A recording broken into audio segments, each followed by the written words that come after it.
You're watching President Trump kicking off a meeting with his Board of Peace in Washington. The president touted the board as the best team ever assembled and the most consequential in terms of power and prestige. He says some nations that haven't joined yet are, quote, playing cute. The president praised the board's members, saying they're working together to ensure the brighter future for the people of Gaza, the Middle East, and the entire world. And now members of that board are expected to detail their plans for Gaza. I want to bring back David Muir for more. Hi, Aaron. So what do you make of the president's comments here, touting these board members and saying that others are playing cute? I mean, most of his remarks didn't even deal with the Board of Peace. And that's, I guess, typically when Trump has an opportunity to talk.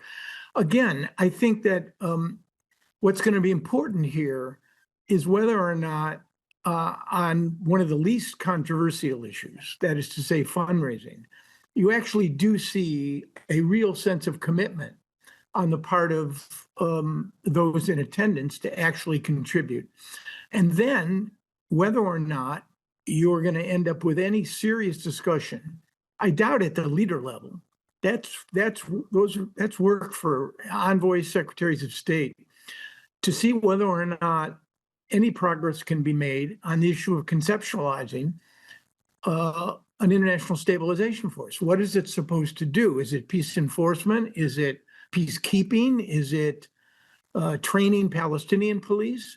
I mean, I'd be looking at both of those things. But on balance, I have to say, this strikes me as performative, largely.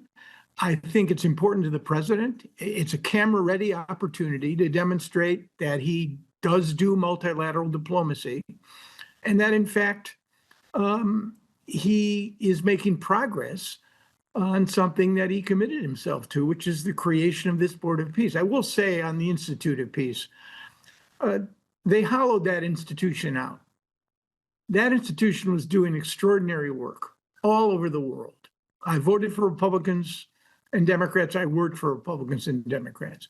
The unkindness and the cruelty with which the administration, the U.S. Institute of Peace is only one of many organizations, the Wilson Center where I used to work, again, fundamentally hollowed out. So for the president to say basically that it was irrelevant, it was doing nothing, it's just really, it's a very strange relationship with the truth.